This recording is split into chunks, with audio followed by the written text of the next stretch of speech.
Ora viva, muitíssimo boa tarde, seja bem-vindo ao FTV Debates, quarta-feira, 31 de julho de 2024. Permita-me saudar o estimado internauta e telespectador que já se encontra ligado ao programa a partir das plataformas digitais. Muitíssimo bom dia, boa tarde e boa noite, dependendo do fuso horário que estiver a acompanhar o debate. Para hoje não vamos fugir à regra, trazemos temas de interesse nacional. Logo de primeira vamos analisar o decurso do julgamento das dívidas ocultas nos Estados Unidos, onde o Tribunal de Londres decide a favor de Moçambique e culpa Manuel Chang em suborno. E depois deste tema vamos também analisar o relatório do Gabinete de Informação Financeira de Moçambique, que revela que os mandantes de crimes de raptos e sequestros no país são oriundos do continente asiático. Ainda hoje vamos analisar o tema que dá conta que decisões anteriores do Conselho Constitucional demonstram que o argumento da CNE é impossível excluir a CAT. Portanto, são estes os temas que nós poderíamos analisar dentro de 2 horas de tempo. Para já vamos à apresentação do nosso painel do dia. Começo consigo, Samamat Erolo. Boa tarde, seja bem-vindo ao FTV Debate. Muito boa tarde aos meus pares do painel, boa tarde a todos os nossos estimados espectadores que nos veem a partir das diferentes plataformas a partir desta hora. Muitíssimo obrigado pela sua presença, havendo um ponto prévio, pode deixar ficar. Não, eu acho que tenho um ponto prévio, o meu ponto prévio, quero me solidarizar com a nossa grande escritora, a Paulina Chiziane. Exato. É uma prestigiada escritora do nosso contexto moçambicano e do mundo. Ocorreu-lhe um infortúnio ao longo desta semana, quando tentava gravar o seu videoclipe de uma das suas músicas, e teve um incidente que não só mancha as pessoas que protagonizaram, os quais foram protagonistas, mas também mancha-nos como um povo. Certo.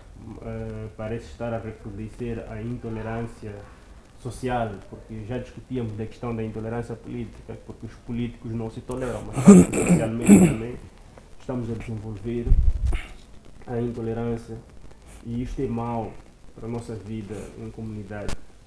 E eu acho que, tratando-se de uma instituição religiosa, não devia ter procedido. Aliás, o razoável que eu esperava era que os seus líderes viessem ao público para pedir desculpas ao povo moçambicano e à própria doutora Paulina Chiziane. Isso seria muito bom para a imagem deles como religiosos, porque nós temos a expectativa que a religião é um local muito importante.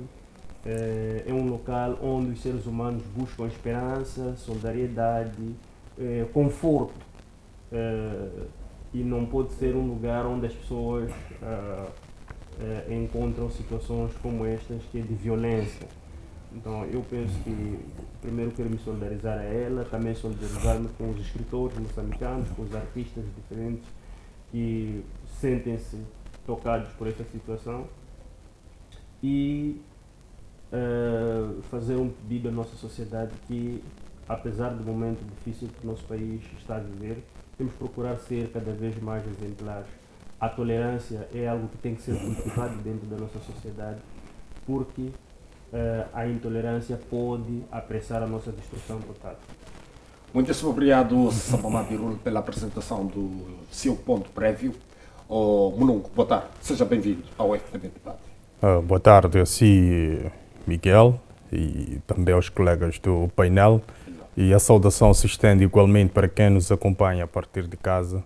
Estamos aqui mais uma vez para, de certa forma, debruçar em torno daquilo que foram os acontecimentos a nível nacional. Agradecemos pela sua presença, vamos aos prévios.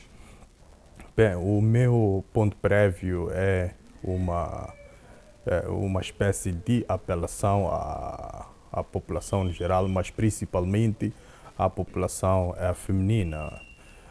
Eu apelo às mulheres a continuarem, de certa forma, a doar o aleitamento materno nos hospitais públicos, porque tem-se verificado que este aleitamento materno tem ajudado muito a salvar a vida dos recém-nascidos que as suas mães não conseguem, de certa forma, proporcionar este líquido precioso para esses petizes nos primeiros dias da sua existência.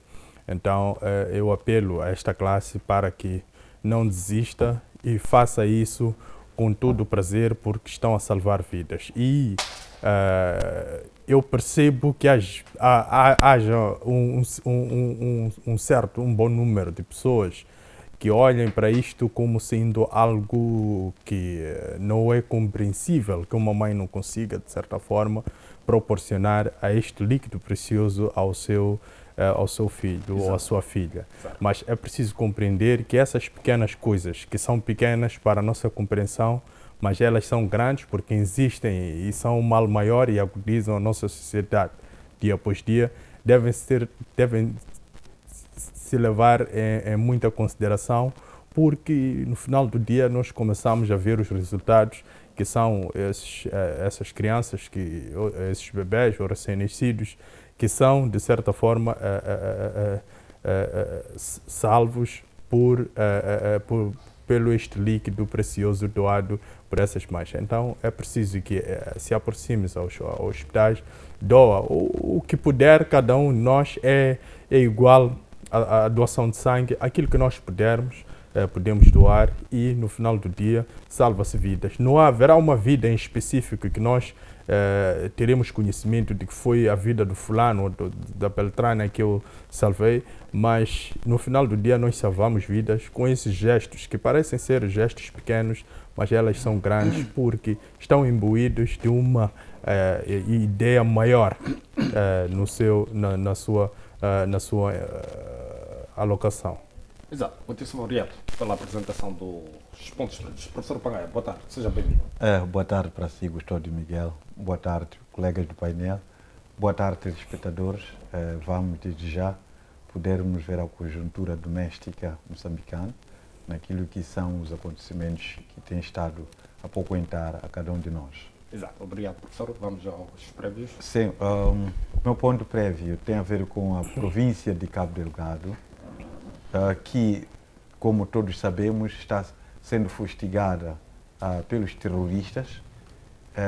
Muitos homens, assim como mulheres, morreram nessa guerra, mas maioritariamente são homens e ficaram lá muitas mulheres. Sabemos também que estão lá, segundo os mídias, cerca de 7.000 soldados ruandeses, são 7.000 homens, e esses homens estão lá, não vieram com as respectivas esposas.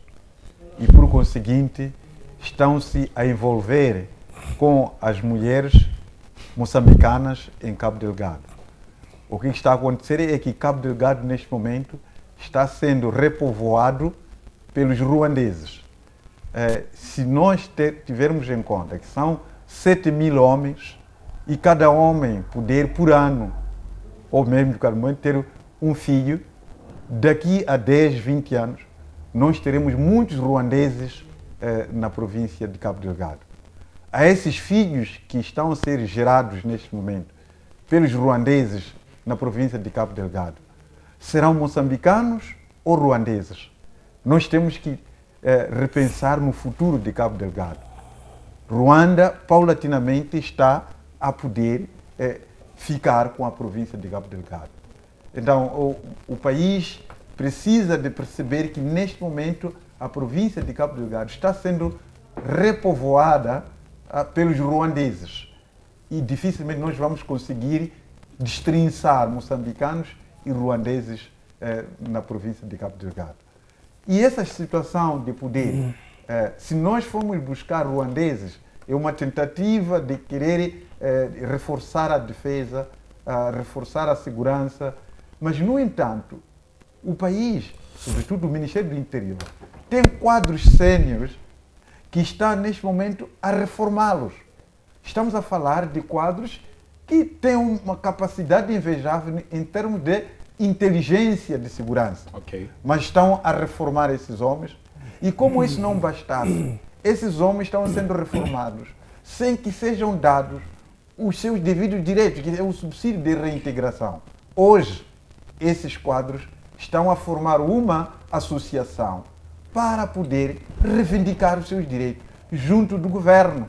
Então, mas eu não sei por que dia após dia nós estamos a criar sempre grupos de conflito que paguem os direitos que são merecidos àqueles reservistas, para que não possam ainda continuar a levar outros conflitos por aí fora.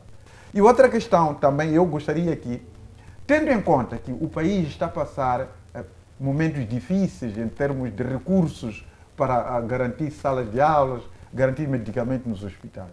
Mas, por outro lado, nós estamos a ver esbanjamento de recursos. Realiza-se conselhos coordenadores. Acabam adquirindo crachás.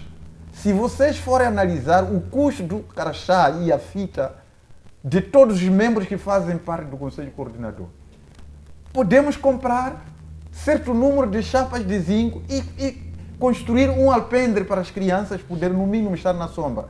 Qual é a razão de andar a preparar crachás de um grupo de indivíduos que são funcionários da mesma instituição, que se conhecem muito bem e gastam dinheiro na aquisição de crachás que deveria servir para outros? E como isso não bastasse, também acabam a realizar esses conselhos coordenadores nas tendas, tendo em conta que nós temos salas já preparadas por grandes hotéis em grandes lugares, que deveriam alugar esses sítios no lugar de poder pegar e instalar tendas, gastar muito dinheiro com a instalação de tendas e deixar salas nos hotéis, em eventos turísticos que deveriam alugar. Assim, está-se a prejudicar a todos aqueles que investiram na construção das respectivas salas para receber esses eventos. Exato. Então, só para terminar, nós temos que começar a pensar na questão de poupança dos poucos recursos que nós temos. Certo. E dos poucos recursos que nós temos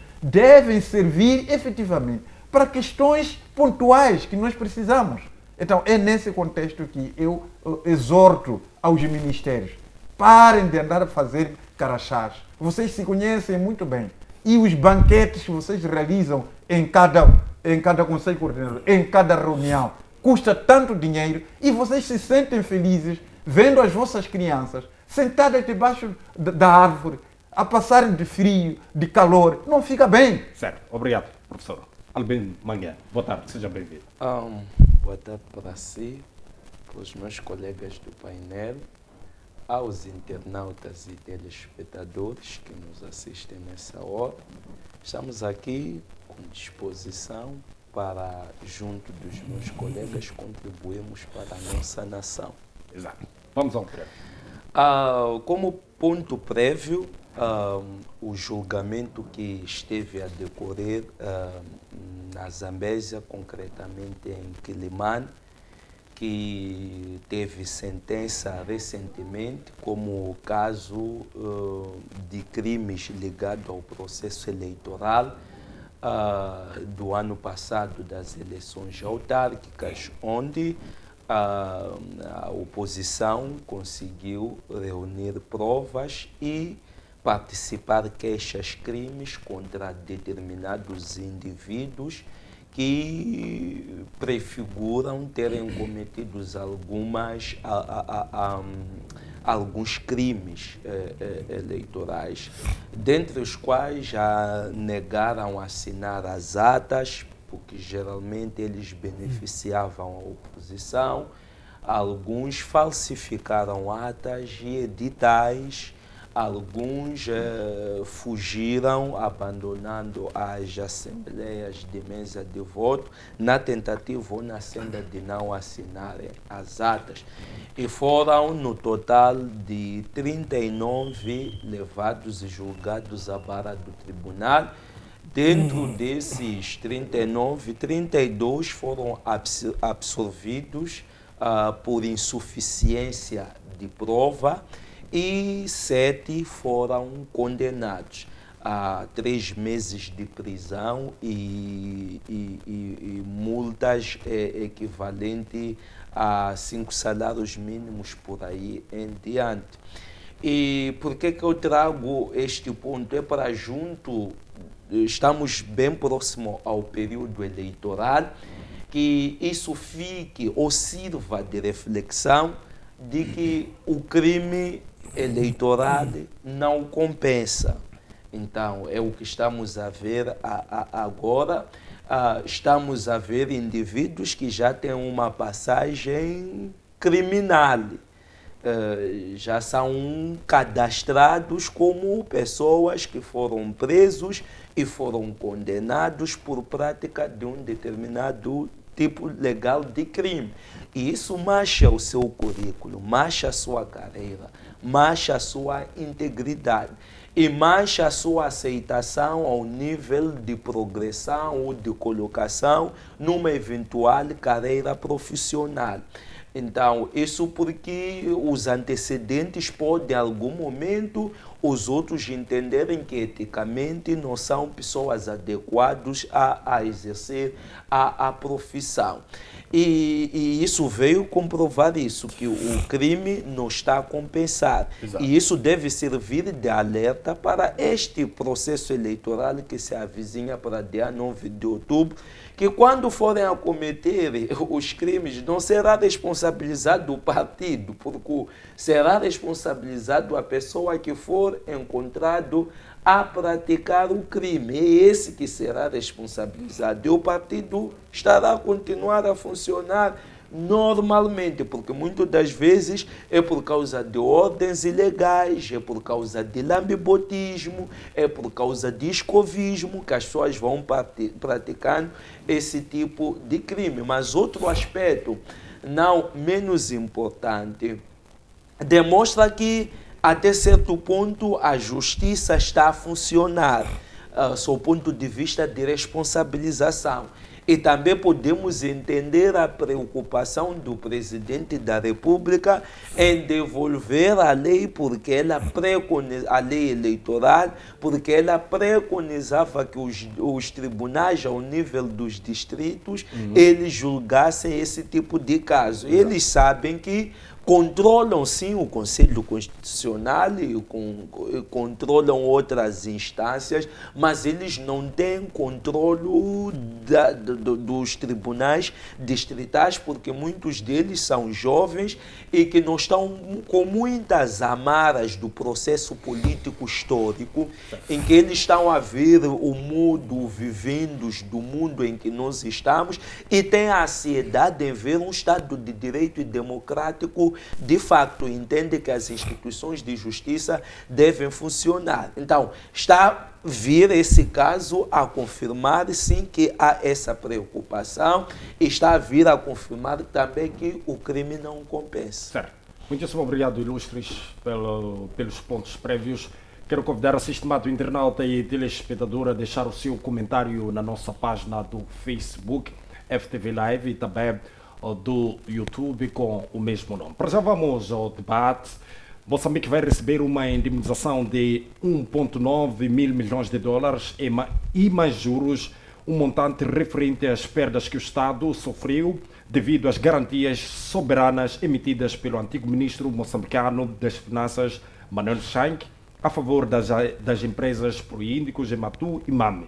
De acordo com a sentença proferida pelo Tribunal de Justiça de Londres, ficou provado que o grupo Privinvest, representado por Iskandar Safa e Jean Bostani, pagou pelo menos 7 milhões de dólares em subornos ao ex-ministro das Finanças, Manuel Shank, para induzi-lo a emitir as garantias no processo da contratação das dívidas não declaradas. Portanto, estas são palavras que vêm do Tribunal de Londres. Começo já consigo, Samamat Irul. O Tribunal de Londres decide que as dívidas não são do conhecimento do Estado moçambicano, porque se assim fosse, teriam passado pela Assembleia da República. E atira a culpa para o antigo ministro das Finanças, Manuel Shank.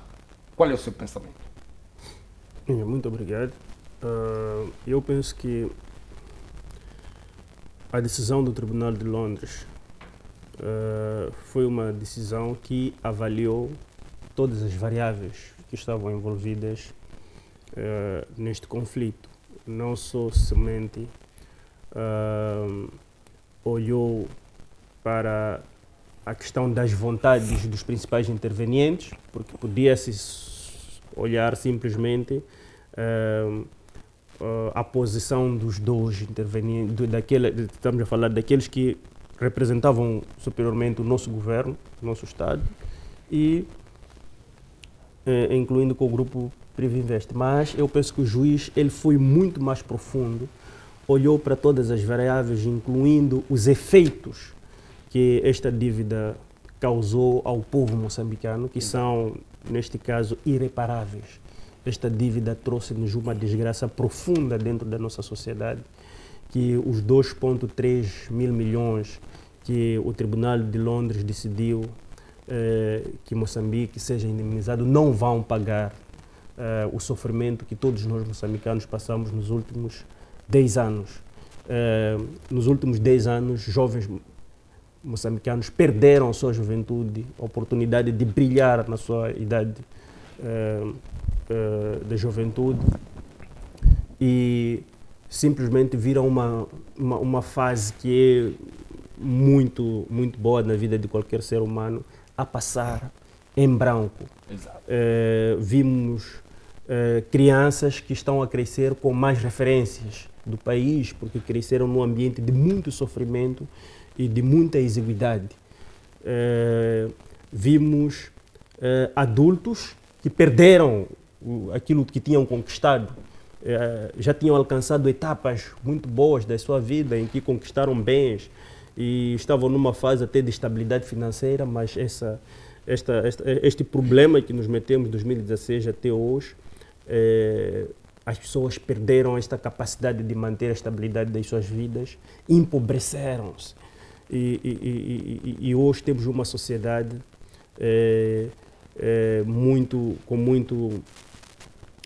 com muitos problemas, e eu penso que os 2,3 milhões que o juiz decidiu como indemnização para Moçambique não vão pagar por isto. A única coisa que nós ganhamos com essa decisão é que o nosso país volta a ter bom nome na praça pública, na praça financeira, a nível internacional, volta a ser visto como um país que não é todo o povo que cometeu o pecado. Algumas pessoas do país, tendo sido alienadas através de uma aliciação, deixaram-se corromper e venderam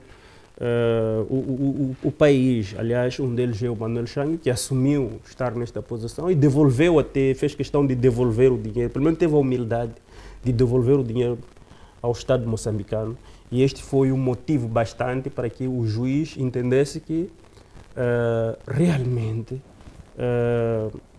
o grupo Privinvest seduziu. Exato, aliciou o Manuel Chang, e aliciou, quando se fala de Manuel Chang, hoje é referência porque é a pessoa que assumiu e devolveu o dinheiro. Avalizou neste caso. Sim, mas existem outros grandes quadros dentro do nosso Estado que estão em liberdade, ainda estão cá dentro do país, que não sabemos qual é o seu posicionamento. Talvez Manuel Chang, porque está preso, estava numa situação e foi fácil para ele assumir e dizer: compatriotas, eu assumo que fui aliciado, tenho este dinheiro, e devolveu. Portanto, este é um julgamento que ainda vai escorrer muito. Eu acho que há ainda um percurso, até porque a própria Privinvest já anunciou, já comunicou que vai recorrer da decisão, certo. Embora eu tenha um parecer que não vai alterar muito a decisão do juiz, independentemente do tribunal, do caso seguir para uma instância superior do tribunal que tomou a decisão. Eu penso que poderão variar algumas coisas,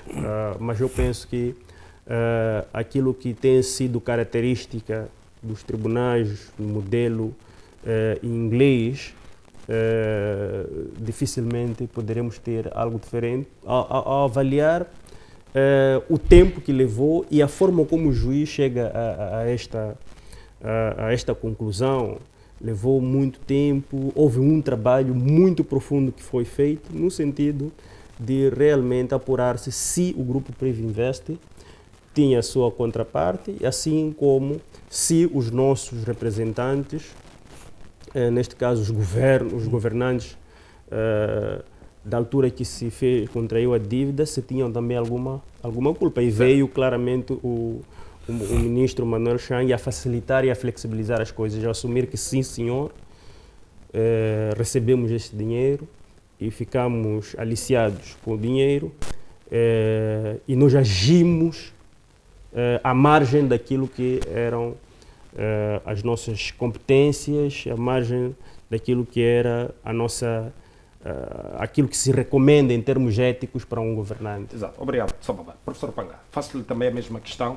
Como é que analisa este pronunciamento do juiz, dizendo que Moçambique, o Estado moçambicano não tem nenhuma culpa nestas dívidas contraídas por alguns indivíduos moçambicanos? Eu não estou muito de acordo. Não sou juiz, aliás, não sou jurista, mas também, na minha capacidade de análise, Manuel Chang estava a assumir um cargo em Moçambique. E ele foi confiado pelas autoridades moçambicanas.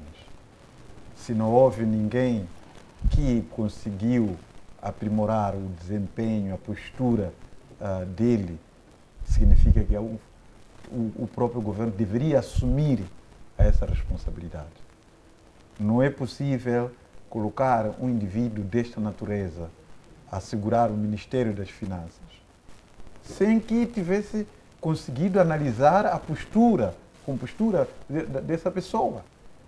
E todos os atos, é verdade que a nossa legislação distancia-se de um funcionário do Estado que pratique atos em nome do Estado, mas que não estejam dentro do... Mas o problema é o nível da hierarquia em que ele estava a ocupar e ter uma personalidade desse gênero. Exato.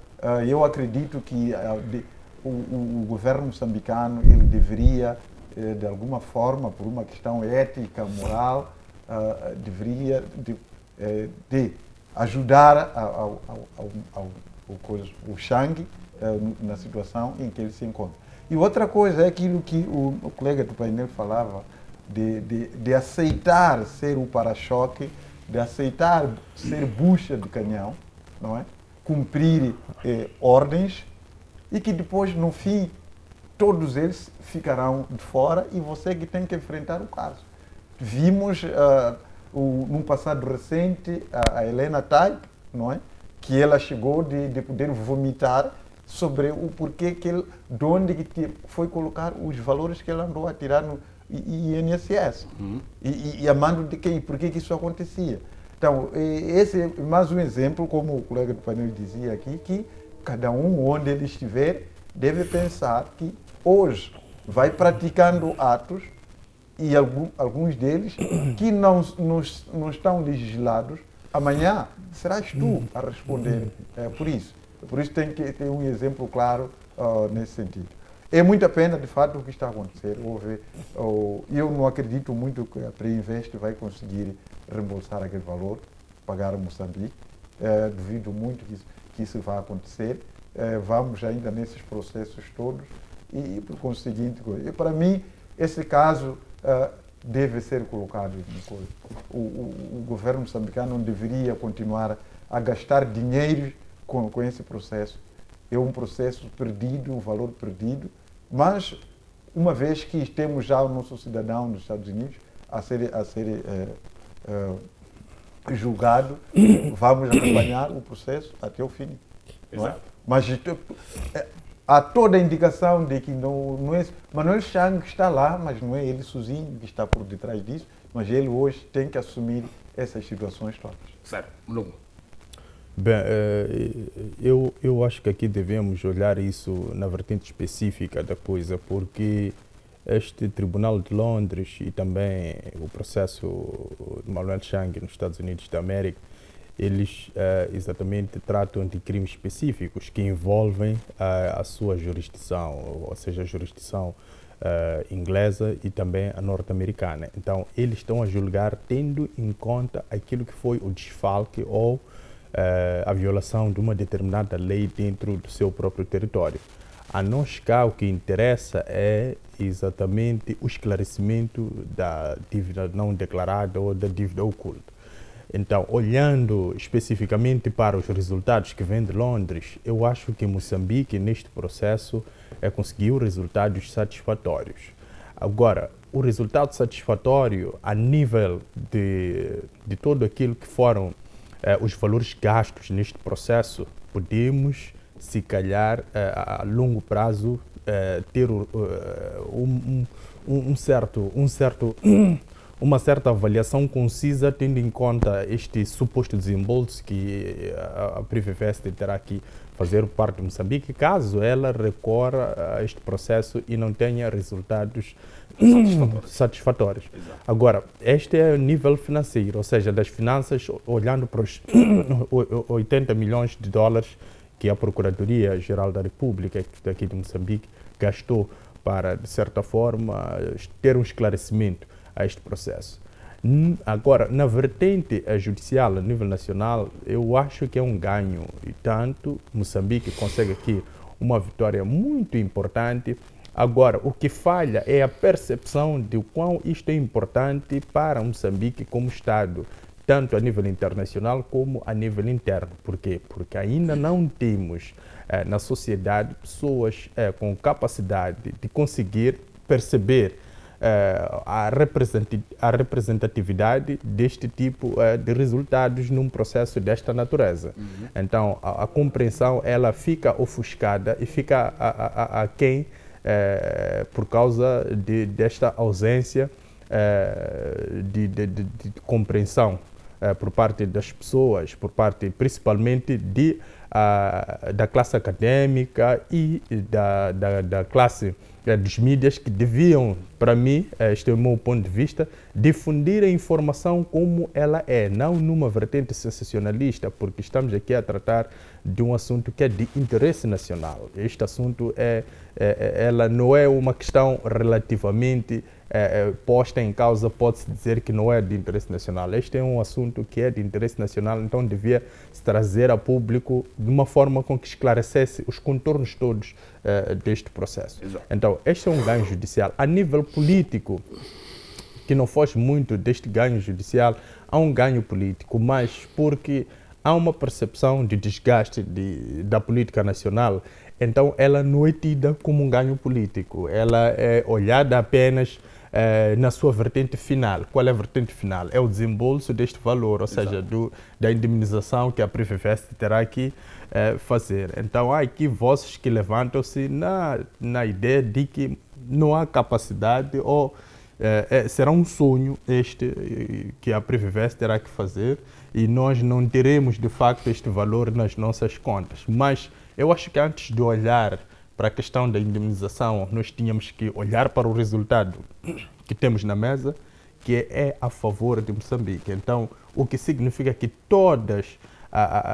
todo aquele exercício que foi feito pela Procuradoria da República há 5 anos atrás, ela, de certa forma, não foi em vão. Foi um exercício que traz resultados e os resultados são palpáveis. Agora, o que aqui fica numa zona de penumbra é a questão de não conhecimento de todos os valores que foram canalizados para o Estado moçambicano, mas não para o Estado como tal, para indivíduos nacionais como suborno. Então, há aqui a ideia de que Moçambique desconhecia estes valores que foram canalizados para esses indivíduos. Então, é isto que Moçambique usou neste processo todo para conseguir este resultado todo. Conseguiu provar que não tinha conhecimento e a Privivest não conseguiu provar ao contrário de que Moçambique tinha conhecimento de facto daqueles valores que eram canalizados para se pôr a nível nacional. Agora, o porém aqui que salta à vista do Manuel Chang é que a estratégia dele de defesa ele é muito ligada à questão de não desconhecimento da questão do processo dos subornos, mas peca a partir do momento que se divulga que ele teria reembolsado ao Estado moçambicano 6 alguma coisa milhões de dólares. Então, aqui ele já assume a culpa. Isto terá uma influência direta no processo dele, ele terá que alterar a sua estratégia de defesa nos Estados Unidos da América. E neste momento já começa a se abrir. Até esta decisão de Londres, ele tinha uma certa vantagem em termos processuais, mas a partir do momento que veio à tona esta decisão de Londres, seus contornos todos, abriu-se um espaço para que percebesse que o processo de Manuel Chang ele fica comprometido por causa deste valor. Então, aí que se calhar ele terá que mudar de estratégia, porque este valor, os 6 e tal milhões de dólares, são esses valores que passaram do sistema financeiro norte-americano. Então, se existiu este valor que passou do sistema norte-americano, então os Estados Unidos da América já tem aqui uma base, tem provas para conseguir, de certa forma, condenar o Manuel Chang. Certo. Agora, o que resta neste momento, se calhar, é perceber quantos anos ou de que forma será esta pena. Exato, obrigado. Mas eu só queria, para não perder o fio de pensamento, eu penso que o cidadão Manuel Chang, ele não sai efetivamente derrotado por assumir que foi também vítima.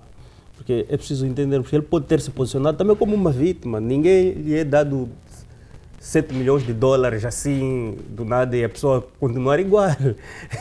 Mexe com a consciência de qualquer um. E abana as nossas estruturas mentais e pode até nos fragilizar. Por isso chama-se seduzir. Pode ser... Está bem? Então, eu penso que não está bem enfraquecida a posição da defesa de Manuel Chang e pode usar até isso como argumento dentro do julgamento que está acontecendo nos Estados Unidos. Reconheci que caí numa fragilidade.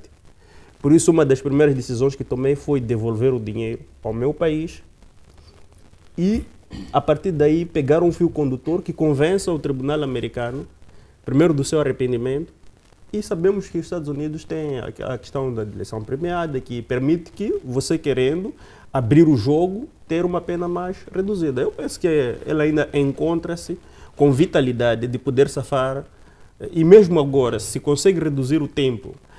Eu penso que essa foi uma decisão muito ponderada. Não foi do dia para a noite que Manuel Chang decidiu assumir em Moçambique que eu cometi o erro e vou devolver o dinheiro. Exato. É porque já existe uma estratégia, um pensamento, uma visão estratégica e um planejamento no sentido de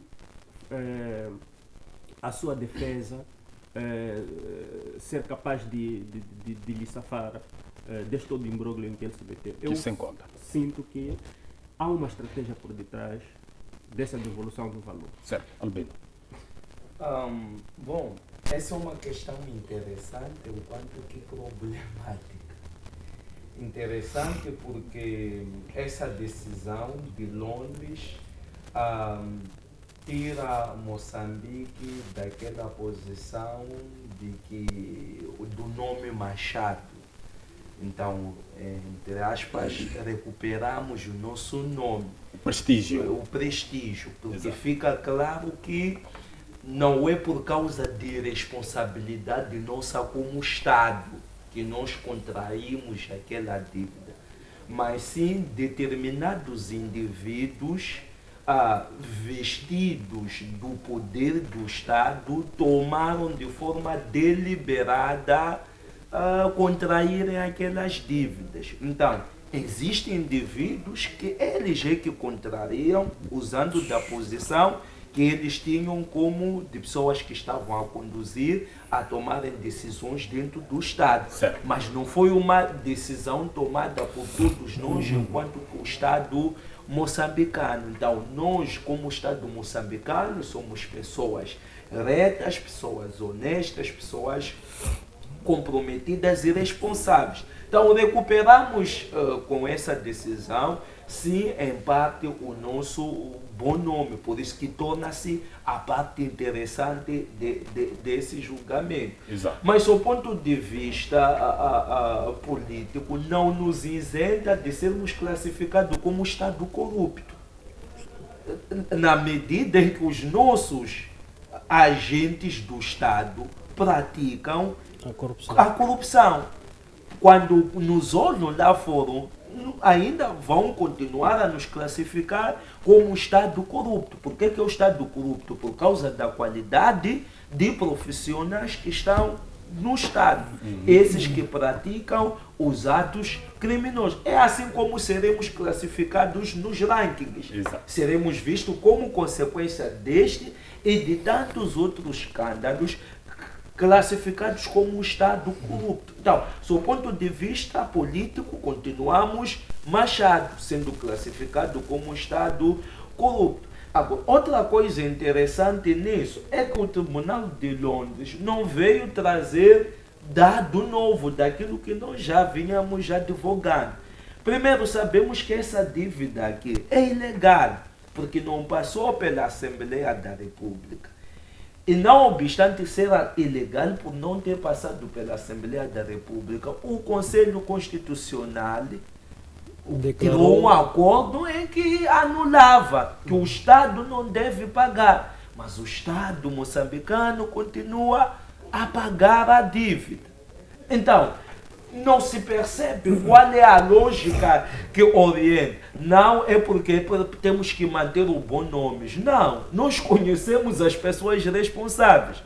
O que era normal que nós fizéssemos é como nós, como Estado, não cometemos essa dívida. Quem cometeu essa dívida, esse Cano Beltrano, pegue eles e os responsabilize. Mas por causa do protecionismo, porque aqui está a haver um protecionismo do Estado, das pessoas que contraíram a dívida. É por causa disso que o Estado continua a pagar. Não para proteger o bom nome nosso como Estado, não. Para proteger as pessoas que são implicados da dívida. Porque o normal devia ser o Estado entregar essas pessoas para que sejam responsabilizados ao assumir o Estado, que primeiro essa dívida não passou do Parlamento, segundo, esta dívida foi anulada pelo Conselho Constitucional, então não há nenhum instrumento legal interno que nos obrigue ou nos leve a termos que pagar essa dívida. Mas já que houveram pessoas indicadas que tiveram envolvidas com a dívida, nós os entregamos. Então, o que está acontecendo? Nós estamos a sofrer hoje como moçambicanos. Exato. Por causa dessas dívidas, porque o próprio Estado quer proteger os defratores. Portanto, ainda existem muitos defratores cá fora. Ainda existem muitos defratores que estão a se beneficiar em detrimento do sofrimento da maioria dos moçambicanos. Ok. Em que esses defratores são conhecidos. Um deles é o presidente da República, em exercício, que recebeu 1 milhão. Por que ele recebeu 1 milhão de dólares? 1 milhão de dólares. Por que ele recebeu? Se diz que não, ele não caiu, mas quando se faz o rastreio, a pessoa que recebeu o dinheiro tem fortes ligações com ele. Essa pessoa não tinha nenhuma relação intrínseca com o Estado. Como é que vai cair e receber esse dinheiro? É porque recebeu em benefício de alguém que tinha uma ligação intrínseca com o Estado.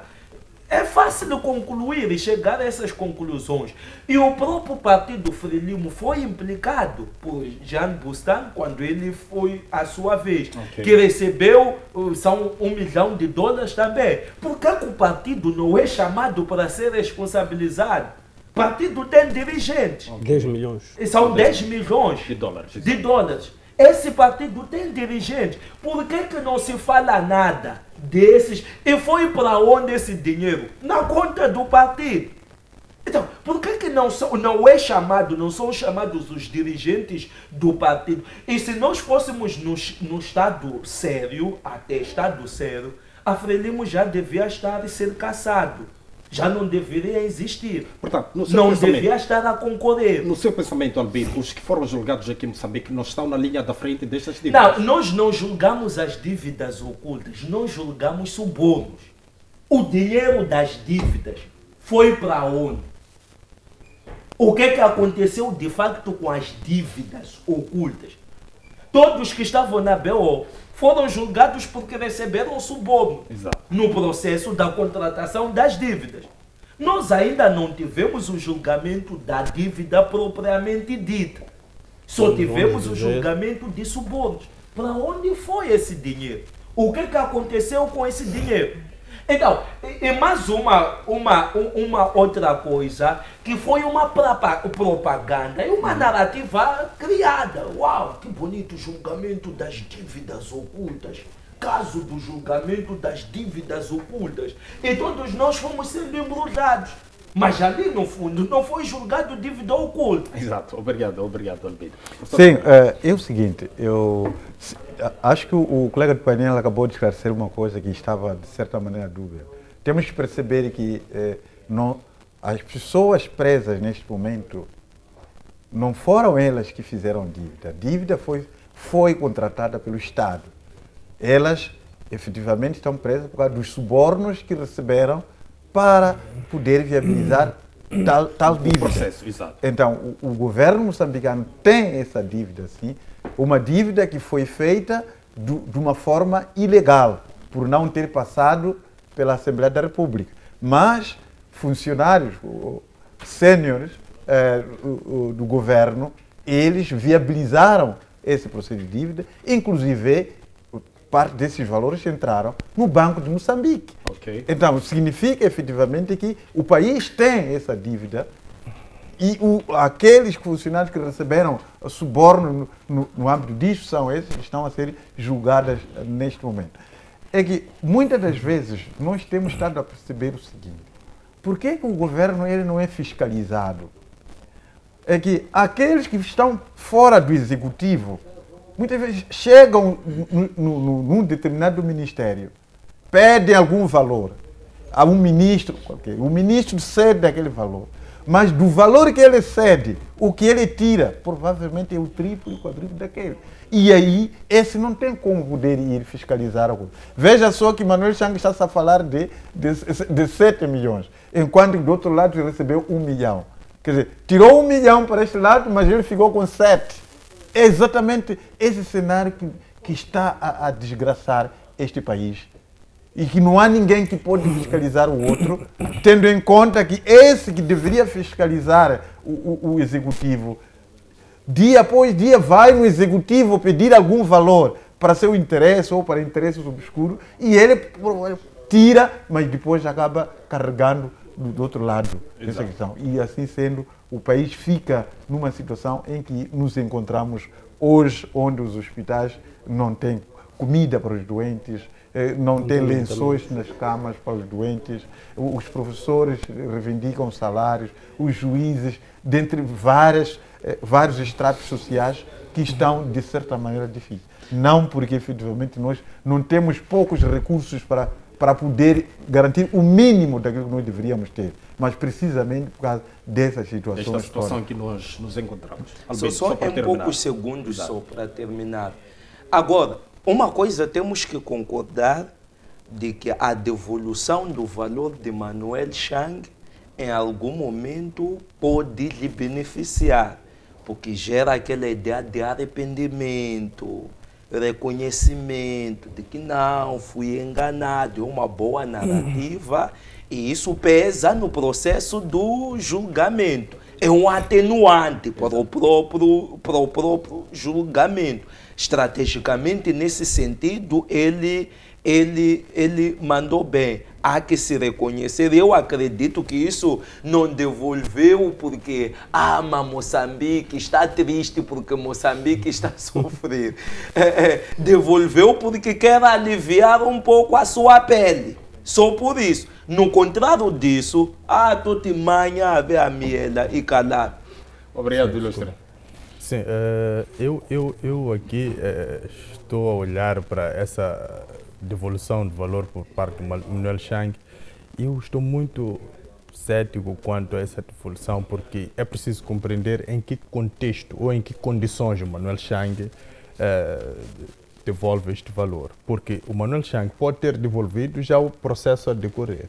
Então, já não tem opções a não ser devolver o valor. Agora, se buscarmos aqui um exemplo do próprio julgamento das dívidas ocultas na tenda da BO, recordemos que tivemos o assessor do antigo presidente da República, que ele, antes mesmo do processo entrar na fase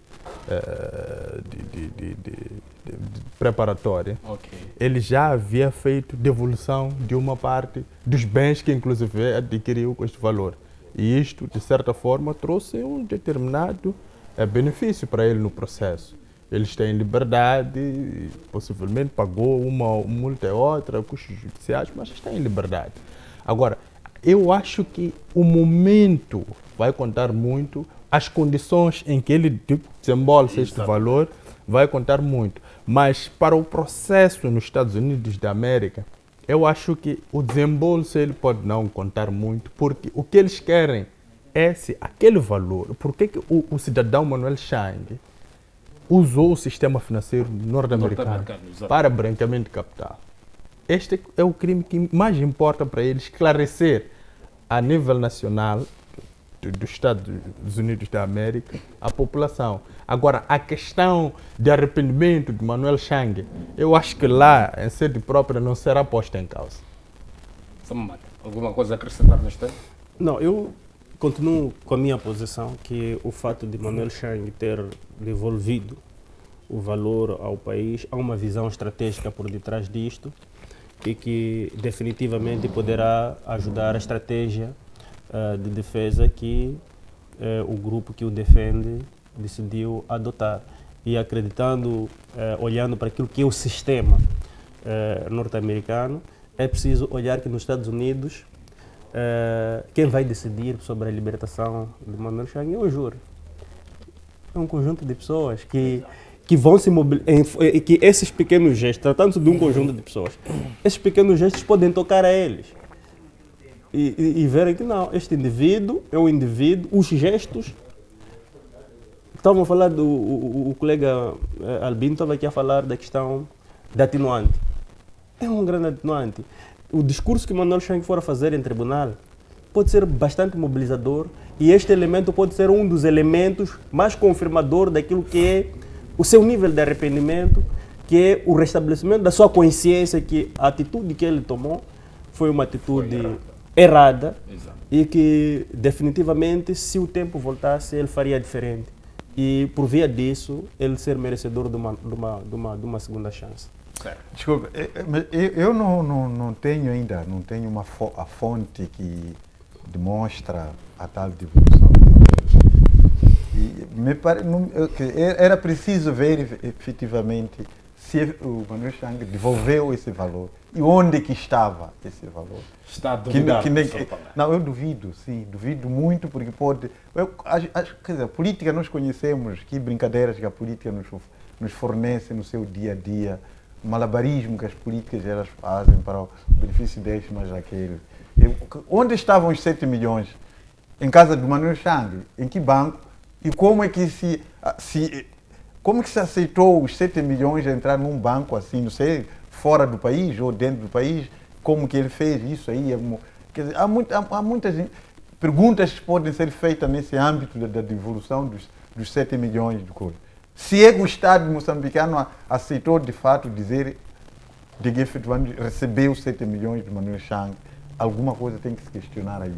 Mas acredito que o tribunal solicitou provas. Porque para o tribunal chegar a uma decisão dessa, solicitou provas. Eu tenho dúvidas nessa devolução. Alguém pode testemunhar que me devolveu dinheiro quando o dinheiro nem foi devolvido. Não é? Mas pronto, é preciso que haja maior investigação e ver a fonte. Mas o ponto sobre é que essa o tribunal, do valor. o ponto é que um tribunal não toma decisões só por palavras ditas, tem que exigir provas. Então eu acredito que o juiz da causa, quando foi apresentada esta posição do Manuel Chang, uma das coisas que ele fez foi solicitar uma prova da devolução do valor. E não deixa de ser um assunto, um exemplo mobilizador para aqueles que ainda estão dentro do país, que estão a enfrentar outros processos, a seguirem pelo mesmo caminho. Agora, que realmente houve a informação é escassa, a forma como a Procuradoria-Geral da República está a comunicar conosco como cidadãos, com muita escassez de informação, é uma realidade. Pode ser também parte de uma estratégia que a própria Procuradoria adotou para gerir este processo, mas eu acredito que podia ser um pouco mais comunicativa conosco como cidadãos para entendermos como é que as coisas estão a caminhar. E não só, a minha maior preocupação, porque acredito que se o tribunal de facto arrolou isso como um fato, é porque houveram evidências. Mas para mim a preocupação nem é se devolveu ou não. E mesmo com esse valor que o tribunal determinou que se pagasse o Estado moçambicano, não é preocupação. A preocupação é esse dinheiro entrado lá dentro vai se usar para coisas que beneficiam os moçambicanos ou vai ser mais uma via de algum grupo de pessoas sair beneficiado com esse dinheiro.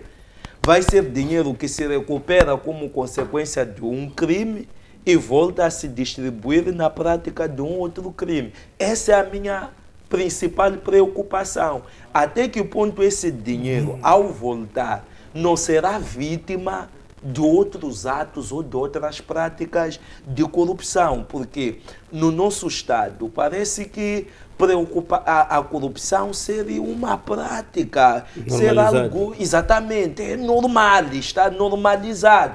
Como aquilo que o meu colega rolou aqui, a Helena Taipo fez. Exato. Fez para benefício por ordem. E se sabe para onde aquele dinheiro foi. E foi ordem para que aquele dinheiro assim saísse. E também estamos nesses processos eleitorais. Então, a minha preocupação é se esse dinheiro de facto existir e for devolvido e for pago, que cumpra os propósitos de desenvolver a vida dos moçambicanos e não volta a cair nas malhas dos criminosos. Certo. Vamos passar para o segundo tema. Desde já agradecer os estimados internautas e telespectadores que estão a deixar cair os seus comentários nas nossas páginas do Facebook e também do YouTube. Vamos falar de raptos e sequestros, uma situação que tem vindo a tomar as nossas cidades moçambicanas nos últimos tempos. Um relatório do Gabinete de Informação Financeira de Moçambique revela que os mandantes de crimes de raptos e sequestros no país são oriundos do continente asiático. Estamos a falar que quem rapta o asiático é o seu irmão. Aumenta ainda este relatório dizer que não só os asiáticos, mas sim também os sul-africanos estão envolvidos nestes crimes de raptos e sequestros. Não sei com quem começo, mas nesse caso, vou chutar a bola novamente com o Samamana. Não, eu penso que temos o relatório do GIFIN e que traz esses elementos. É importante fazer uma referência. Traz elementos, não traz provas. Traz esses elementos. Exato. Temos também o relatório do Gabinete do Departamento de Tesouro norte-americano, que ao longo da semana passada também falou dos mesmos aspectos, disse que os raptos que acontecem em Moçambique são comandados a partir da África do Sul, com um grupo de cidadãos que são de origem asiática e que atuam em Moçambique, na África do Sul, e que, por via disso, conseguem mobilizar recursos para apoiar o terrorismo, não só em Moçambique, mas no Congo e algumas partes do continente africano, incluindo a Somália e alguns países. Então, quer dizer que são duas fontes diferentes que coincidem em termos de elementos que apresentam. Exato. Agora, eu costumo dizer elementos, por quê? Porque nós, em Moçambique, nunca tivemos um tribunal montado para julgar a questão dos raptos, onde nós chegamos a pessoas concretas que são mandantes.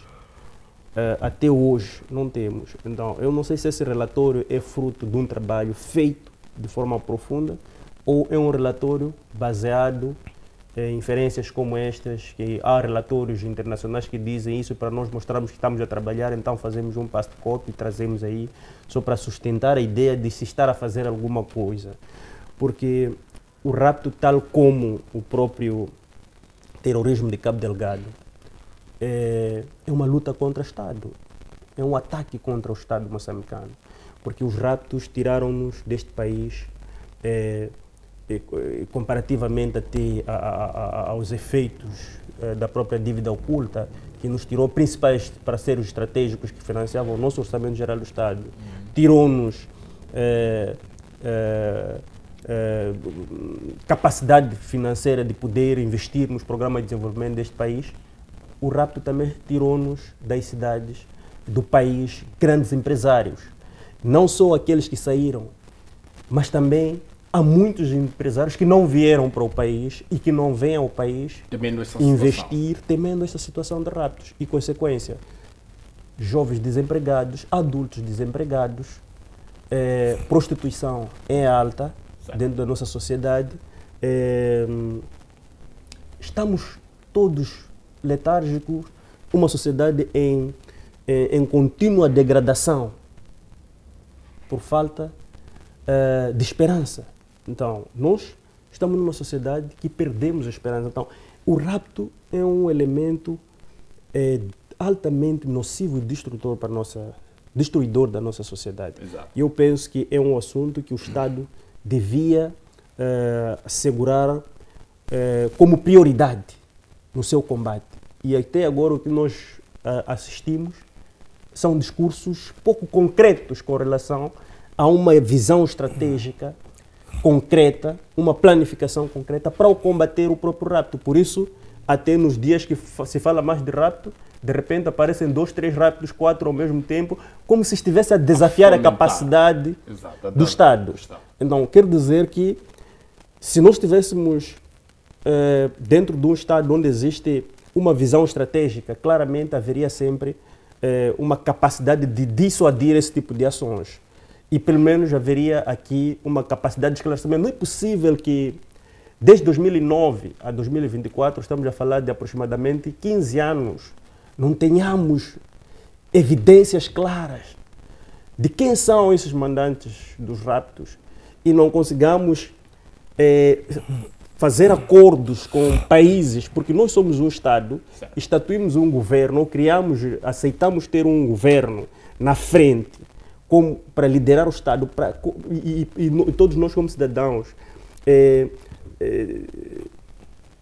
depositamos as nossas expectativas em duas ou em algum grupinho de pessoas para que eles possam gerir a nossa vida, porque achamos que eles teriam capacidade de usar da sua racionalidade para o próprio bem do Estado.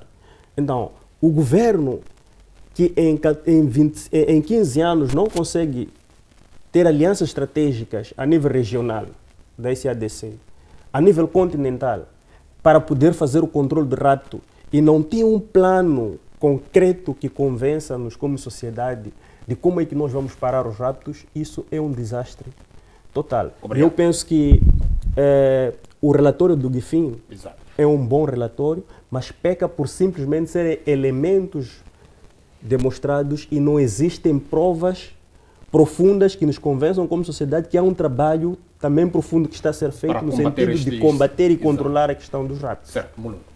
Bem, o mais preocupante nesse relatório é que ele traz ou faz menção à ideia de que o valor dos raptos ele depois depositado nos bancos moçambicanos e entra para o nosso sistema financeiro. Exato. Então, a partir deste momento, nós começamos a ver que há uma fragilidade a nível nacional.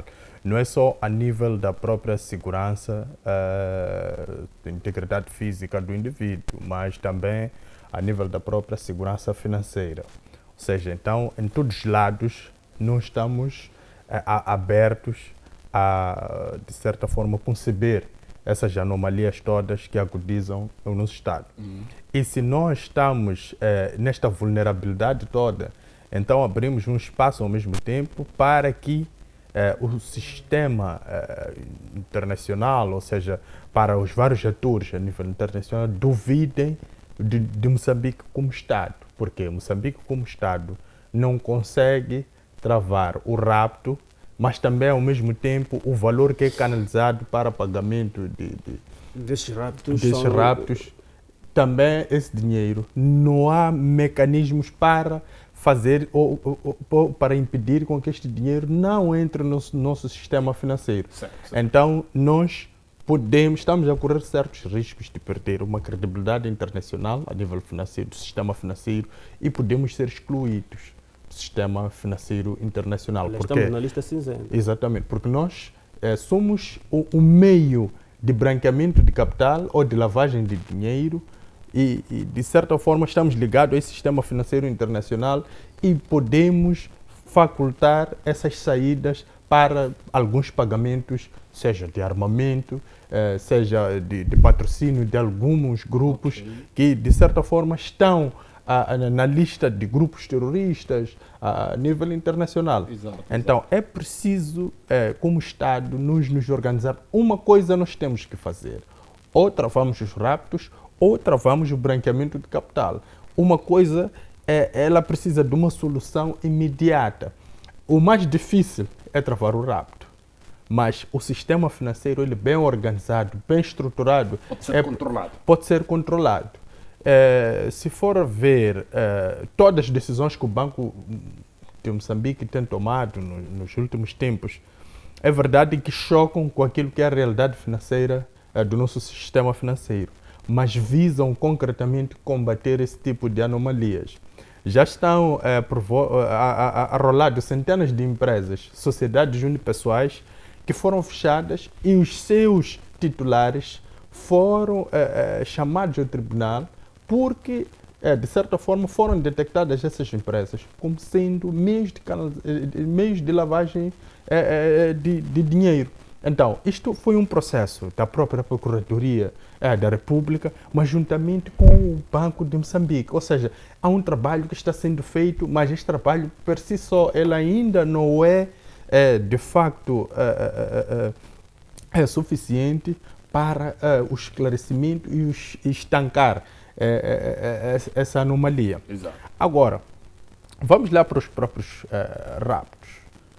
É assim, a Avenida 24 de Julho, esquina com Martires da Machaba, eu acho que, sem erros de cálculo, é menos de 200 metros da Ponta Vermelha. E ocorreu um rapto. Então, se ocorre um rapto a menos de 200 metros da Ponta Vermelha, então o dito cinturão de segurança que deve ser criado para salvaguardar a integridade do nosso Estado, na pessoa do chefe de Estado e também daquele edifício, porque aquele edifício também tem uma representatividade para o nosso Estado. Como é que ela é feita?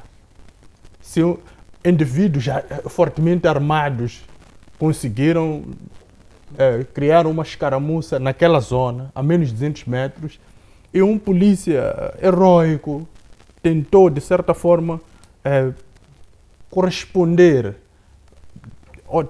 tentou inviabilizar esta ação e foi morto. Então, o que é que está a falhar na nossa segurança? Estamos a formar muitos polícias.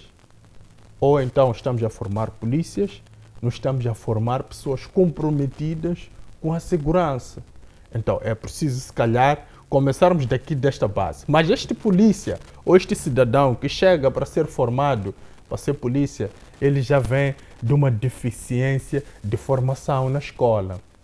Como é que o indivíduo que está preocupado em trocar posições porque está sentado no chão, na areia, vai compreender a matéria que se dá nas escolas? Exato. Este é um problema que parte da base, porque o indivíduo já no processo de escolarização, ele já tem deficiências. Depois sai da carteira, vai a centros de treinamento para se tornar polícia e lá também não há qualidade para este indivíduo, porque às vezes há problemas de alimentação, às vezes não há equipamento, próprias botas às vezes não existem para que este indivíduo tenha uma formação de qualidade. Então, como é que nós esperamos que esse indivíduo consiga corresponder a uma situação de rapto de um indivíduo que está motivado porque vai receber de resgate 5 a 10 milhões de meticais? Exato, obrigado, Manuel. Então, só para terminar, é preciso nós começarmos a compreender que a escolarização do indivíduo desde a base, educar o indivíduo desde a base até o seu processo de formação para se tornar polícia ou militar é muito importante para combater atos como corrupção, combater o rapto, combater o branqueamento de capital. Por quê? Você está a formar indivíduos com uma integridade tal que possam negar qualquer tipo de desvio que possa advir desse tipo de fenômeno. Agora, se estas pessoas não têm essa integridade, ela é projetada a partir da base da escola primária, secundária, o ensino superior, como é que você pensa que essa pessoa vai se comportar enquanto defensor do povo? Esta pessoa fica vulnerável a qualquer tipo de pagamento. É feio que se chama o polícia de refresco. Um polícia, ele chama, o refresco custa 25 meticais. Então significa que se eu der 50 meticais ao polícia, eu posso passar. Então não vai me aplicar ou não vai me sancionar porque eu lhe paguei 50 meticais. Exato. Então, a educação ela é muito primordial e nós temos que partir daí para conseguir estancar isto a este nível que se encontra. Certo, obrigado.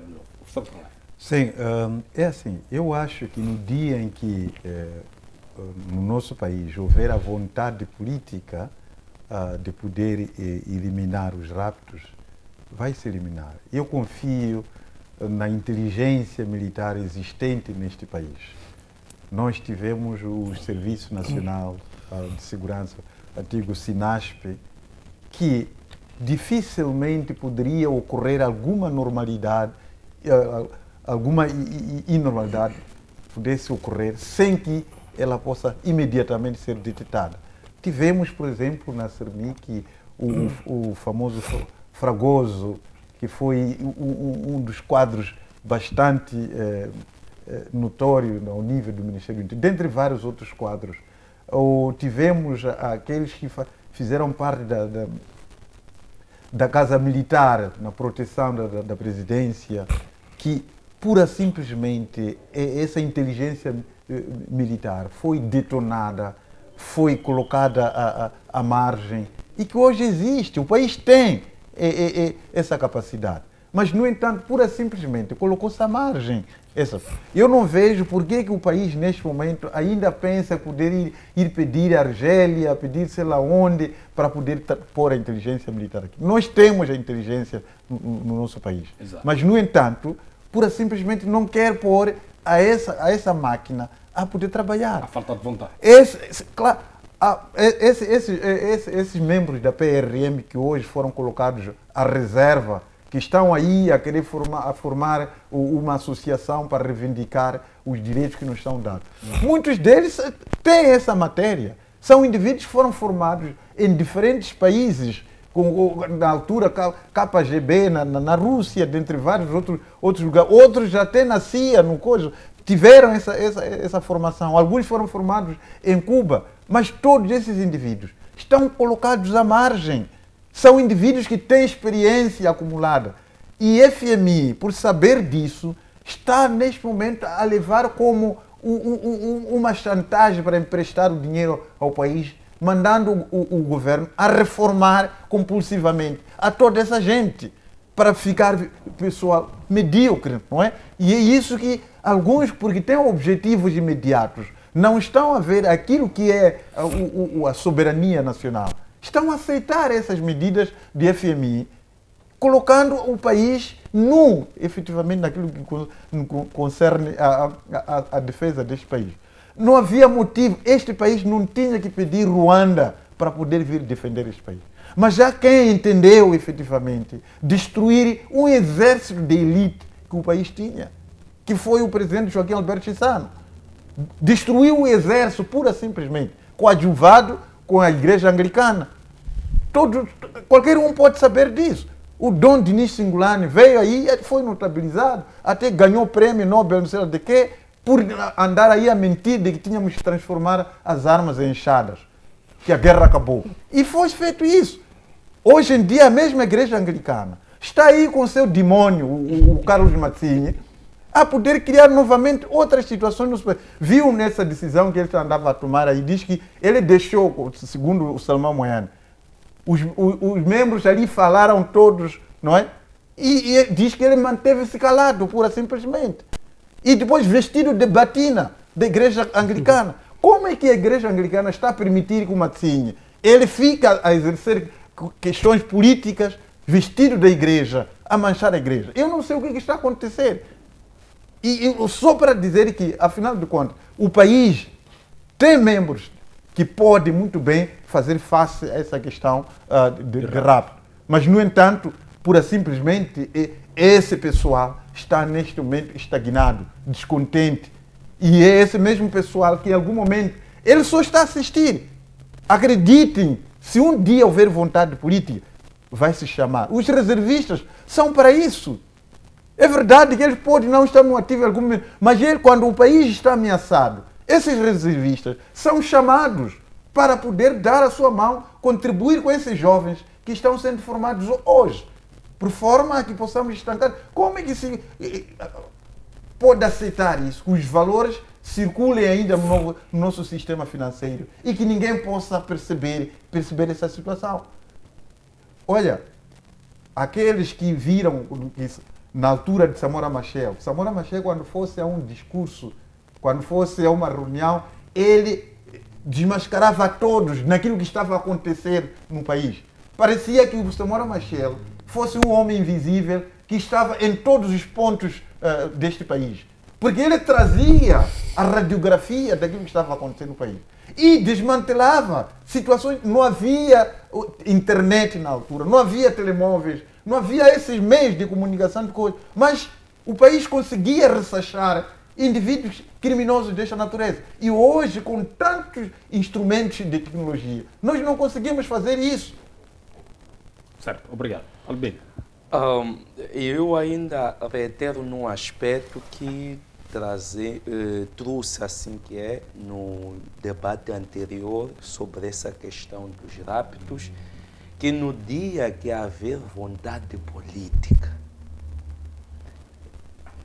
quer a questão dos raptos, quer a questão de terrorismo, será resolvido. Porque a questão do próprio terrorismo é uma questão localizada, não é uma questão generalizada. É fácil de se controlar e se resolver.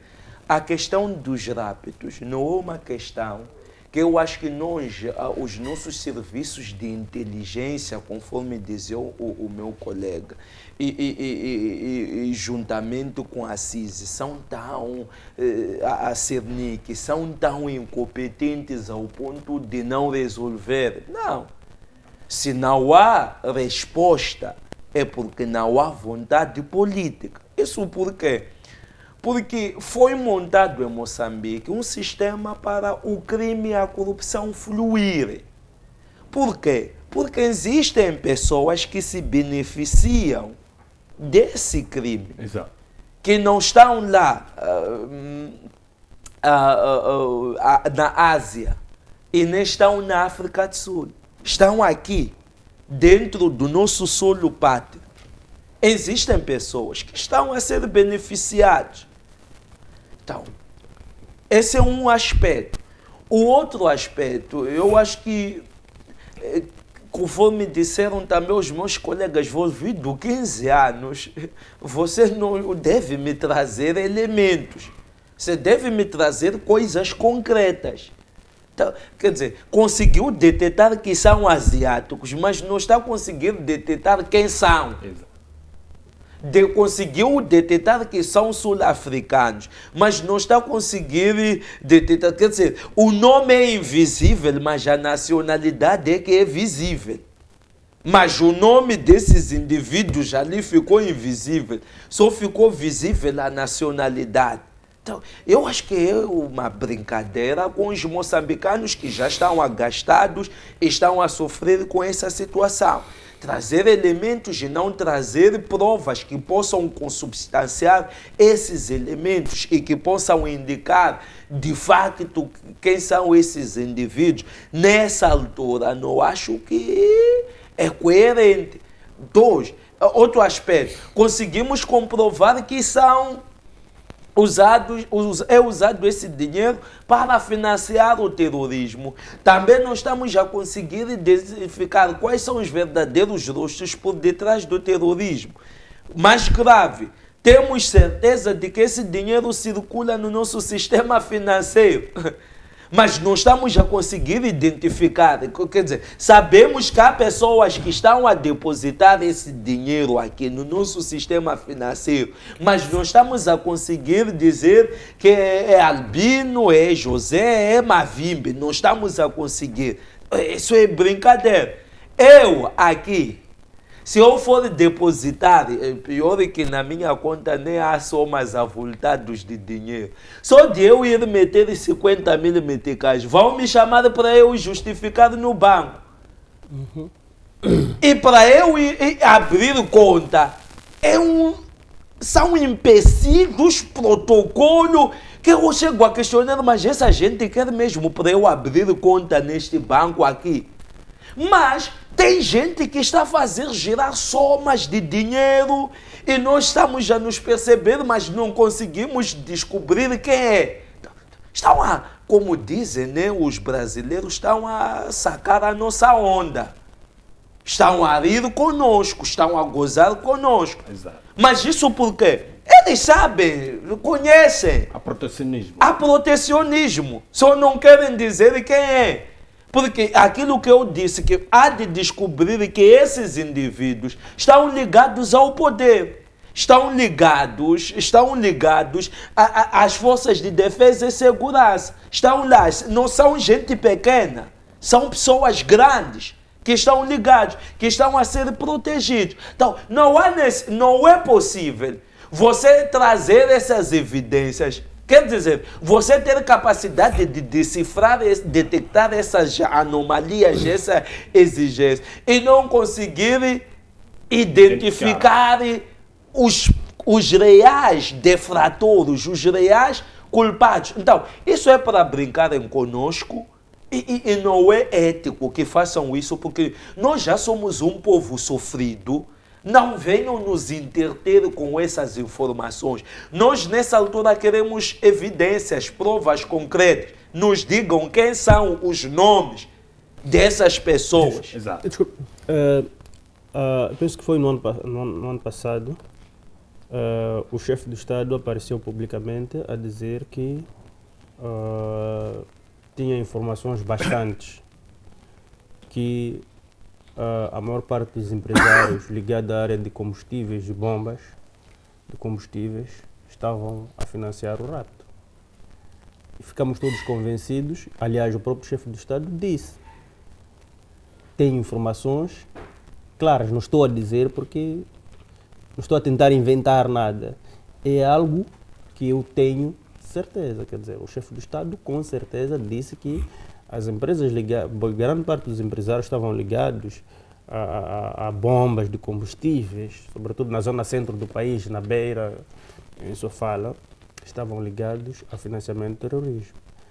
O curioso é que até hoje nenhum empresário foi julgado, ligado à venda de combustíveis no país, ninguém foi julgado. E fica a questão.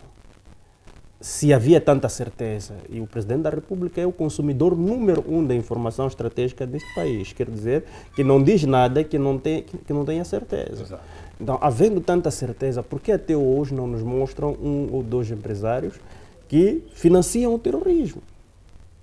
Então, eu penso que é aqui onde as coisas começam a falhar. Por isso eu digo que hoje o GAFI traz alguns elementos e vende-nos publicamente, mas vai continuar a pecar porque o que o povo quer é efetivamente ações concretas, ver que efetivamente o que o GAFI disse, as pessoas estão aqui, está a saber? As pessoas estão aqui, mostrar-nos que com o estudo que nós fizemos, nós concluímos, aliás, uma das questões muito fundamentais, estava aqui o colega Albino a dizer, se esses criminosos usam o nosso espaço financeiro, é porque eles encontram fragilidade nele. E essa fragilidade é preciso aferirmos se é uma fragilidade legal, porque nós, como Estado, não sabemos, ou é uma propositada, porque as pessoas que lidam com esse mesmo sistema fazem vista grossa para deixar que essas coisas aconteçam. Exato. O que eu sei é que na República de Moçambique existe uma legislação que te limita na movimentação de recursos financeiros. Até para fazer uma transferência monetária, tens que requerer às finanças uma quitação que te permite fazer a transferência do valor, para permitir o pagamento dos impostos, mas também para se aferir para onde é que este dinheiro vai. Só com o aval das finanças é que consegues fazer uma transferência internacional. Então, esses mecanismos todos criados era no sentido de gerar segurança do nosso próprio edifício financeiro. E se nós não estamos a ter isto, é claramente que é perigoso. 3.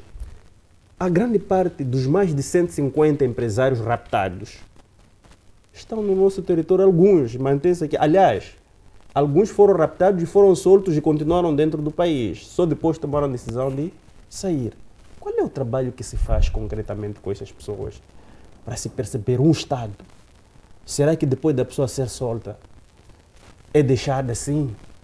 Não há um inquérito que se faz?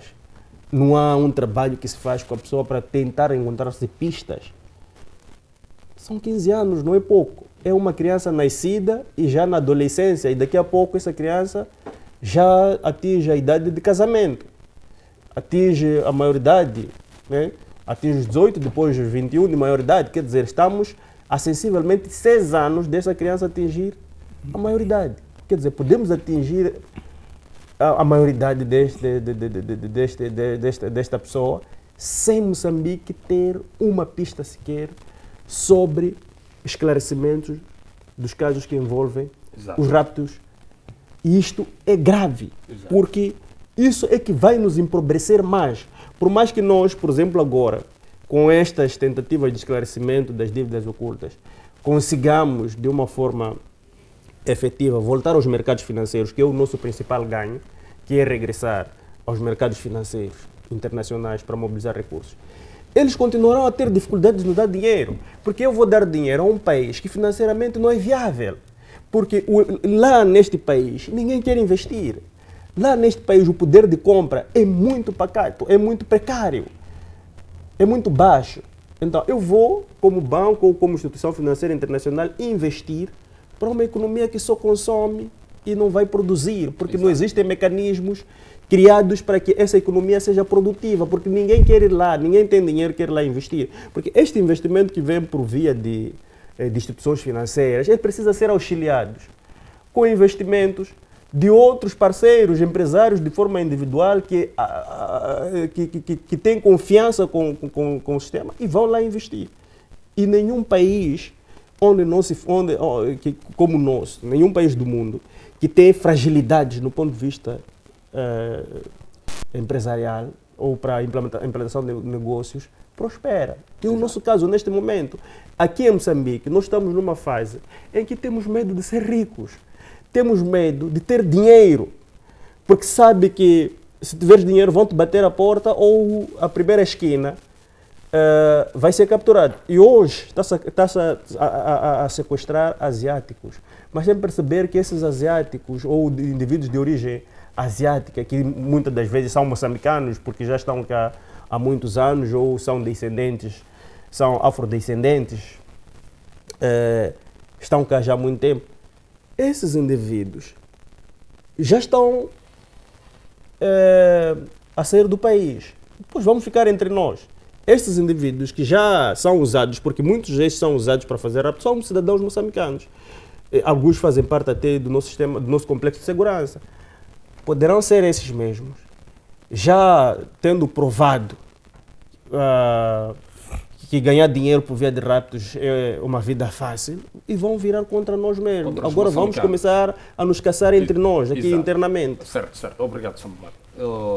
Sim, eu acho que na semana finda, se a memória não trai, circularam imagens de desmantelamento de uma base de treinamento de vários cidadãos de nacionalidade libanesa, se a memória não me trai, na São África líbios. líbios, exato, na África do Sul. Supostamente são pessoas que estão a treinar indivíduos para desestabilizar os Estados africanos, a sua maioria. É o que se advoga. Mas por que eu trago isto? É que nós temos vários memorandos assinados com a África do Sul de segurança, ou seja, troca de informação, para que, de certa forma, consigamos estancar um crime que pode virar um crime comum para as duas nações devido a esta partilha E fronteiras.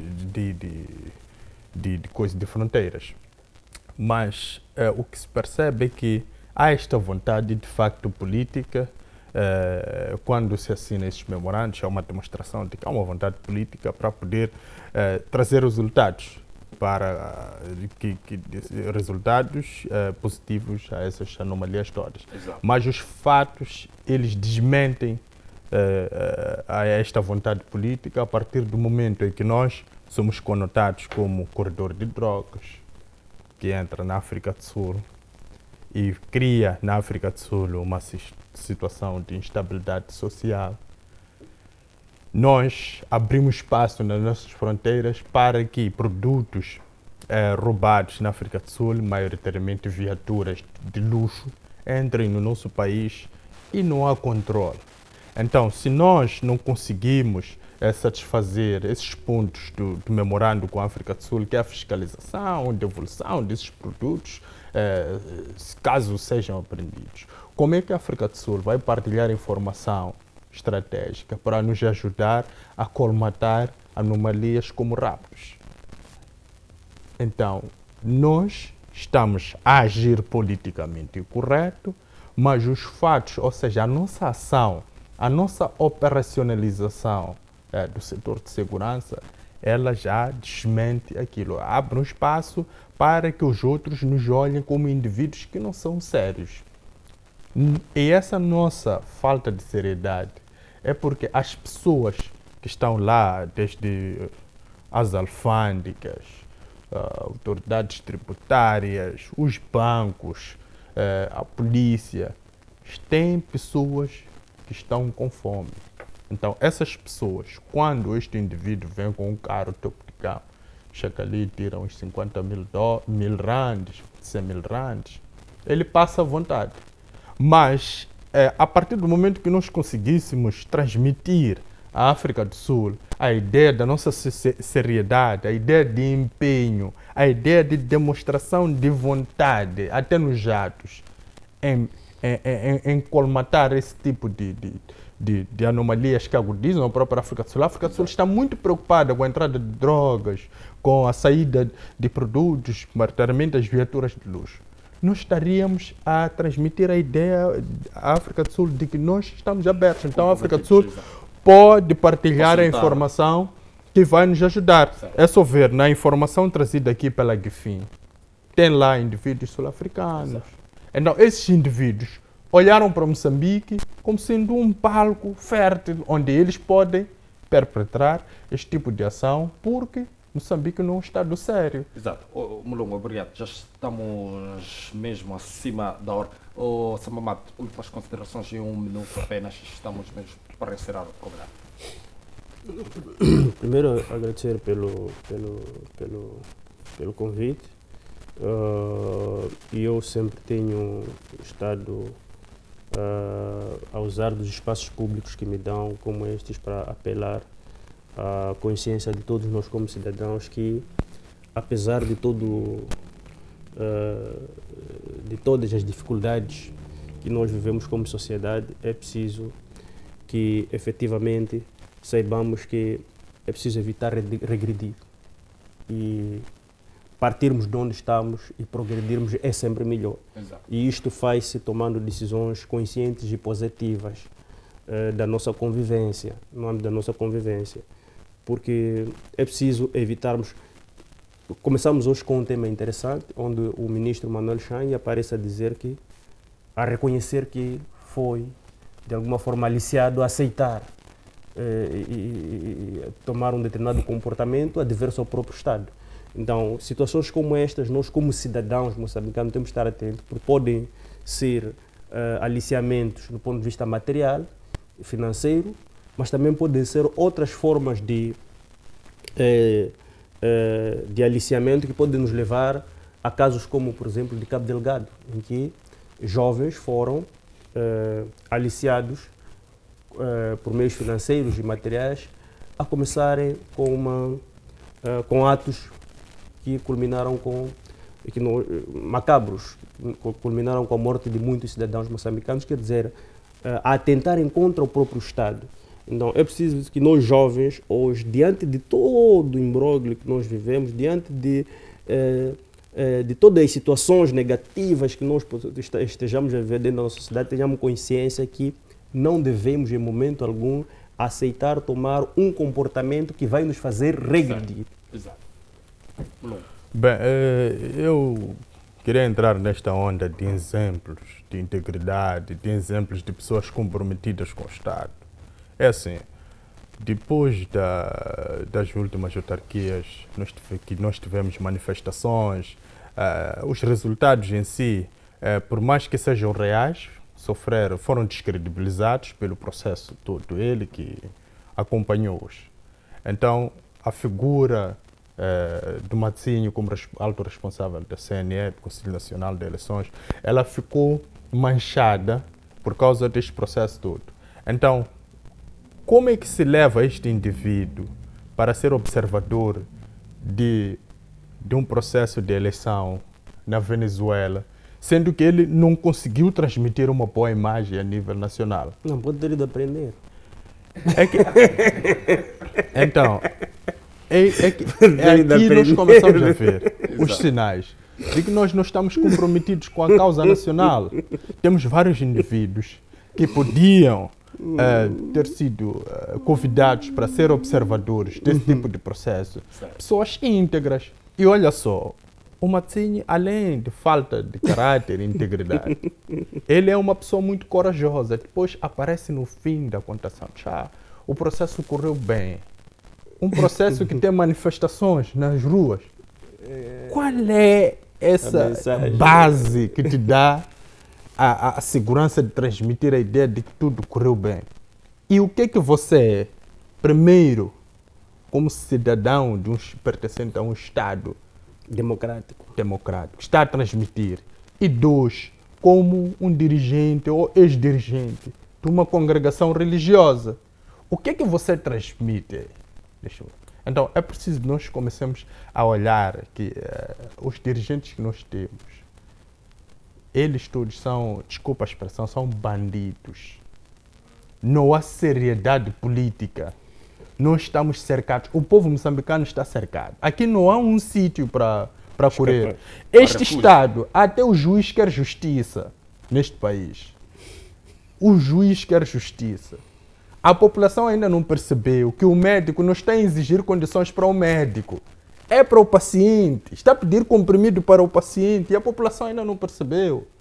Este Estado está mal. Está num estado crítico. Nós estamos num estado vegetativo. É preciso nós pensarmos nisso com seriedade. Exato. Estamos todos a correr.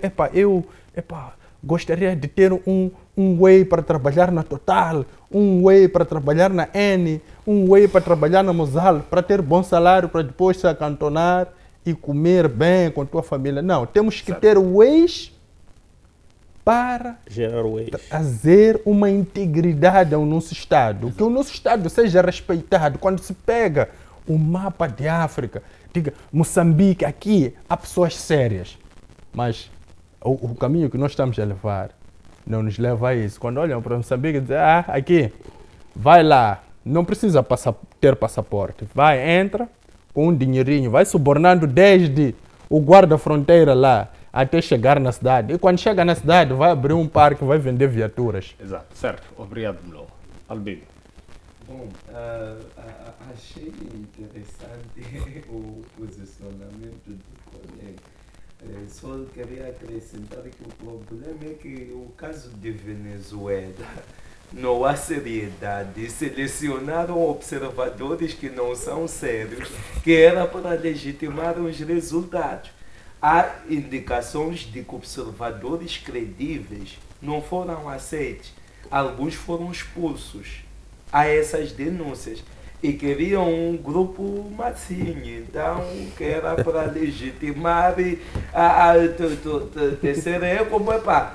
Ninguém fica numa coisa afana. Eu e você somos iguais. Ninguém pode ir o outro. Então, que é para legitimar aquilo e sustentar o secundário. Exato.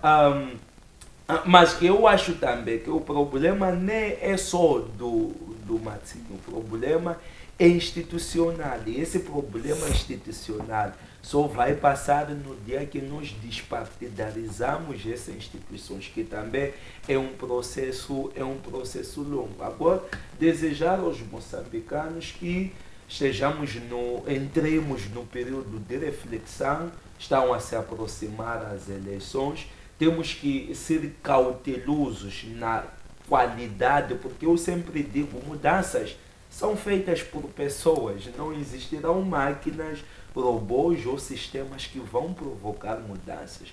São as pessoas que criam, causam mudança. Então é muito importante refletirmos em torno das pessoas que nós colocamos nos lugares de tomada de decisão, porque a qualidade dessas pessoas é que vai determinar com que haja de facto mudança. Se nós selecionarmos mal as pessoas que vão estar nos lugares de processos de tomada de decisão, vamos reclamar sempre dos mesmos problemas. Exato. Que não terão soluções. Obrigado, Valdir. Sim, exortar ao setor de defesa e segurança para poder buscar os reservistas, não é? Que eles mostraram já outrora terem capacidade para poder nos apoiar nessa questão de raptos e assim como do terrorismo em Cabo Delgado. Por ignorar a esses quadros que o país investiu na formação deles e quererem investir em outras forças estrangeiras, sobretudo. Os ruandeses não estão aqui por estar, estão a ser pagos pelo nosso erário público, pelos nossos recursos, em detrimento dos nossos quadros, que deveria-se muito bem equipá-los e poderem trabalhar, fazer um serviço de qualidade. Veja só que agora estamos a perder Cabo Delgado. Cabo Delgado está sendo repovoado pelos ruandeses. 7.000 homens sem esposas, cada um deles a ter uma moçambicana e a nascer uma criança. Daqui a pouco, Cabo Delgado é dos ruandeses. Como é que vamos negar a esses filhos que os ruandeses estão a nascer em Cabo Delgado? 7.000 homens. Não é possível um homem ficar 2, 3, 4 meses sem que satisfaça a necessidade biológica. E eles são indivíduos que têm posse, recebem muito dinheiro e por aí facilmente conseguem conquistar qualquer uma das nossas irmãs moçambicanas e poder com ela produzir filhos. E esses filhos vão reivindicar como donos de Cabo Delgado, que serão ruandeses. Então o país tem que pensar muito bem nisso. Nós temos quadros aqui capazes de poder garantir a defesa e segurança deste país. Essa história de ir buscar lá fora é uma questão de desprezo dos próprios moçambicanos. Vão buscar aqueles que foram da casa militar, que recentemente foram escorraçados quando estavam nas Nações Unidas ali a poder reivindicar seus direitos. Vão buscar a esses reservistas do Ministério do Interior, que estão aí também a tentar formar uma associação para poder revoltar-se contra os direitos que o Ministério do Interior prometeu dar, que já deram outrora e agora, pura simplesmente, não estão a dar. Exato. Criem essas condições para que nós tenhamos a soberania e começarmos, de fato. Outro elemento fundamental é as instituições públicas reduzam as despesas. Não gastem dinheiro com carachás nos vossos conselhos coordenadores. Não gastem dinheiros com banquetes que vocês tiram dia após dia. Todas as vezes, vocês, por semana, pelo menos são 2 ou 3 reuniões, que cada uma delas é um banquete. Por que que cada um que participa nessa reunião não traz a sua marmita para vir comer, no lugar de usar o erário público para trazer comida nas instituições públicas? Quem quiser ver quanto ele está a esbanjar nas instituições públicas pelos banquetes, que faça um cálculo. Vai em cada ministério, hás de ver o banquete que eles promovem depois de uma determinada reunião. Exato. Não faz sentido. Sério, professor Pagá, muitíssimo obrigado. Quero agradecer a todos os painelistas, em especial a estimado internauta e telespectador que esteve a acompanhar este belíssimo debate nesta tarde de 31 de julho, por sinal, último dia do mês. Voltamos a nos encontrar na próxima quarta-feira, quando forem precisamente 14 horas em todo o território nacional. Fique bem, fique na companhia da restante programação da FTV. Tchauzinho.